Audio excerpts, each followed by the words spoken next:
Asin kolo dogbo. Amon mamba nukumpo. Berekpon.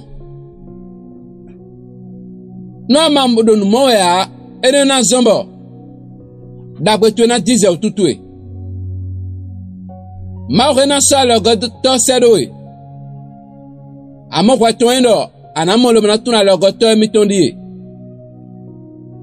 Mina hando mesel si vraiment temps atongo rikame atongo eblo at des apôtres chapitre 3 verset 3 et yulando e yan enemo Pierre poro jankpan lo sisen romain na biawe o e bionuye yan o eji sekuno tomo e amo egbere mi kuna ba no kunpo mi na monu anatuna no kuntuwe wa nzogbe no agbazatwe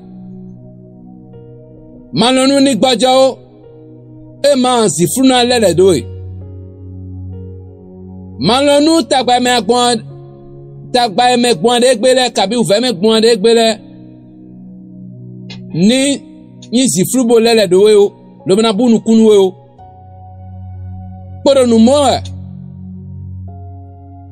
anamo di dio gbede a wonwe nukutoro susuwa wono nukutoro nuvo ba nu mo le di dio na wanwe.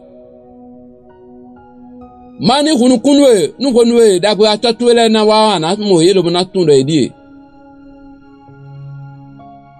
wonwe amo yelo botuo ewe didio na wa presento me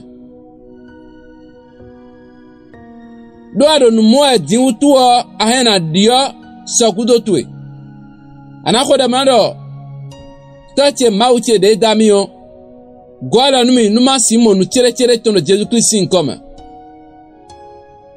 Nous amamo asinhia. Quand tout le nous contoue.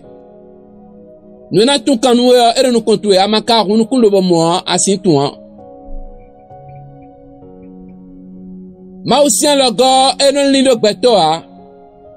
Amon gbeto amon anotua donc ma aussi en zodia. On a le commentaire mais da kruno hunu kunmi. Seigneur, ouvre mes yeux. Partagez vidéo là, Hamede. Bo abonner vous une chaîne Orasan Taton là. Bo aimer. Akuluna no pohawe. Lobana hunu kunwe banamon. Je vous signe comme hodede. Amen.